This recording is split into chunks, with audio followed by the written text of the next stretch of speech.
भाटा गांव में चारागाह भूमि पर अवैध कब्जा करने का मामला। प्लॉटिंग कर रहे भूमाफिया के खिलाफ विरोध प्रदर्शन।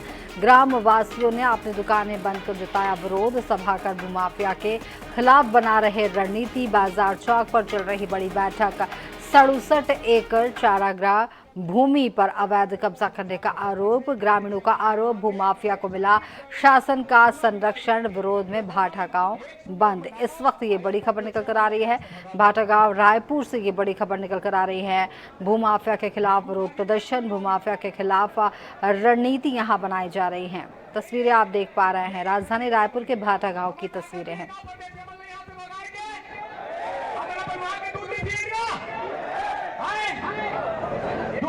से आके यहाँ पर बेचना मंगा नहीं सको। ये भैया दीदी मल्ला भाई मल्ला मैं जनवाना चाहता हूँ आप में वो ताकत है कि हम कोई माई के लाएंगे परदेशिया के जो छत्तीसगढ़िया लड़ सके। बस वो ताकत ला दिखाओ। यहाँ गुंडा पूरा परदेशिया करते गुंडा हम जमीन है तो हम यहाँ गुंडा नहीं कर पाते तो बाहर परदेशिया गुंडा कर रही है। आपको बता दें कि भाटा गांव रायपुर से तस्वीरें देख पा रहे हैं। भूमाफिया के खिलाफ यहां पर प्रदर्शन। बाजार चौक में चल रही है बड़ी बैठक। ग्रामीणों ने दुकान बंद कर जताया है विरोध और यहां पर भूमाफियाओं के खिलाफ प्रदर्शन। चारागाह भूमि पर अवैध कब्जे का आरोप। विरोध में भाटा गांव बंद। आपको बता दें कि इस वक्त बड़ी खबर निकल कर आ रही है रायपुर से। इस मामले पर ज्यादा जानकारी के लिए हमारे साथ संवाददाता मनोज नायक इस वक्त जुड़ रहे हैं। मनोज, भाटा गांव बंद बुलाया गया है और भूमाफिया को लेकर के यहाँ पर विरोध प्रदर्शन हो रहा है। स्ट्रैटेजी रणनीति भी वहां पर तैयार की जा रही है। क्या कुछ पूरा मामला है, विस्तार से बताएं।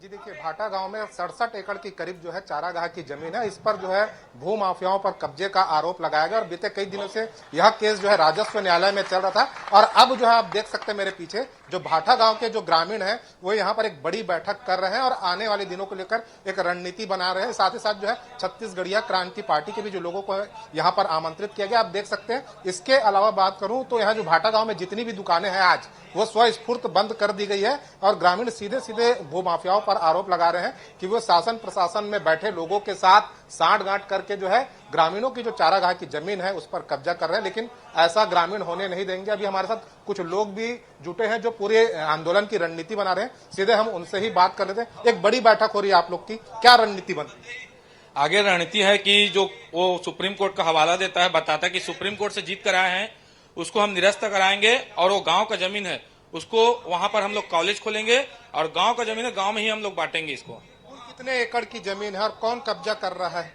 67 एकड़ 90 डिसमिल टोटल जमीन है और इसको कब्जा कर रहा है, उसका नाम है इकबाल सिंह भल्ला। दस्तावेज भी ला रहे होंगे वे, आप लोग भी दस्तावेज प्रोड्यूस कर रहे होंगे कोर्ट में? हाँ, ये हमारे गांव के पूर्वज जो है जितने भी वो सब दान किए थे और हम लोग भी पेपर पूरा इकट्ठा कर रहे हैं। बहुत सा पेपर हम लोग के पास भी है और वो दावा कर रहे हैं हर जगह, उसको हम लोग चुनौती दे रहे हैं और उसको किसी भी हाल से हम जीत कर रहेंगे। ये हमारा दावा है। पूरे गांव हमारे साथ हैं और वहां पर जाके भाटा गांव के जितने भी निवासी सब कब्जा करेंगे और उसको वहां हम लोग कॉलेज भी बनाएंगे। कितने लोग होंगे पीड़ित जिनके नाम पर ये पूरे जमीन दर्ज थे, जिनके नाम पे दर्ज थे? पहले जब मिसल चकबंदी हुआ था उस समय 173 लोगों के नाम पर है जमीन जिन्होंने दान किया था।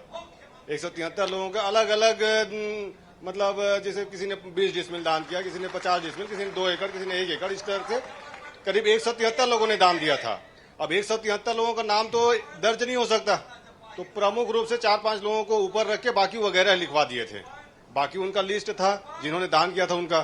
तो इन्होंने क्या किया, जो प्रमुख रूप से 4-5 लोग थे उनको ही मुख्य मान के, उनका ही मतलब संपत्ति समझ के उनके नाम से, उनके वंशजों के नाम से हौती उठवा के नाम चढ़वा लिए हैं और बाकी जो वगैरह लिखा था उसको विलोपित करवा दिए हैं। और जो चरागन लिखा था उसको त्रुटिवश चरागन लिखा गया था, ऐसे करके कृषि भूमि करवा लिए हैं। कब से कब्जा चल रहा था, कब से पूरी ये प्रक्रिया हो रही है? ये जो बता रहे हैं कि जो जिसने कब्जा किया है उनका कहना है कि मैं 2008 से पहले से ये केस लड़ रहा हूं करके।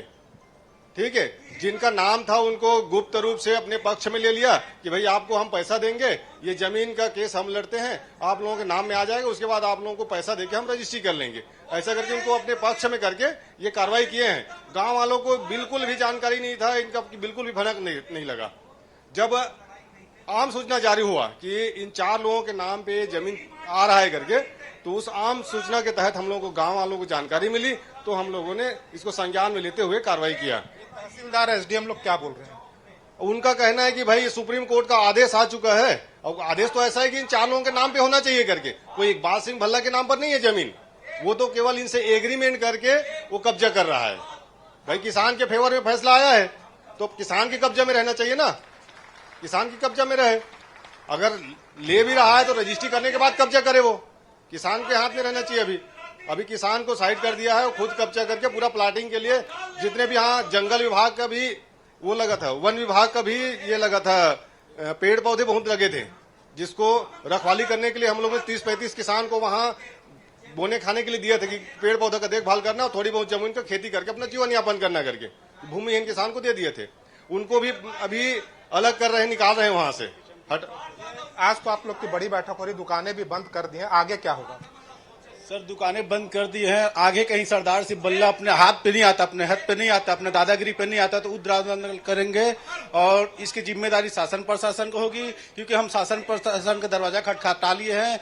बहुत आईजी के पास गए थे, एसपी के पास गए थे, कलेक्टर के पास गए थे, ओपी चौधरी के पास गए थे, और कई बंगलों में जाने के बाद ना निराशा भी महसूस होने को मिला। कई बंगले पास ये नहीं है वो नहीं है बोल, गृह मंत्री के पास 2-2 बार गए थे, सीएम हाउस में 2-2 बार गए थे, रमन सिंह के बंगले में 2 बार गए थे, टेकराम वर्मा के 2 बार गए थे, प्रतिपक्ष नेता के पास गए थे अपन, तो उसने आश्वासन दिया, तुरंत एसपी को लिखा, मंत्री जी को लिखा, और अपने वो ओपी चौधरी भी लिखा, कलेक्टर को लिखा, डायरेक्टली कलेक्टर को डायरेक्ट ही बात किया कि इस केस का तुरंत निवारण करो। ओपी चौधरी ये भी बोले, अपने को सहानुभूति महसूस हुआ, अच्छा लगा ओपी चौधरी। और बाकी पुलिस थाने में जाओ तो जी मनोज, जमीन है, सरदार जी उसको जीत चुके हैं कोर्ट, सुप्रीम कोर्ट से, जबकि ऐसा कुछ नहीं है। पुलिस वाले कौन पैसों वाले के साथ में कुछ। जी मनोज, बहुत बहुत शुक्रिया इस पूरी जानकारी के लिए। यहाँ पर जिस तरीके से भाटा गांव में विरोध प्रदर्शन चल रहा है, स्ट्रैटेजी वहां पर ग्रामीण जो है वो मिलकर के बना रहे हैं, चारागाह की भूमि पर भू माफियाओं का कब्जा बताया जा रहा है, इसे लेकर के आंदोलनरत ये स्थानीय हो रहे हैं।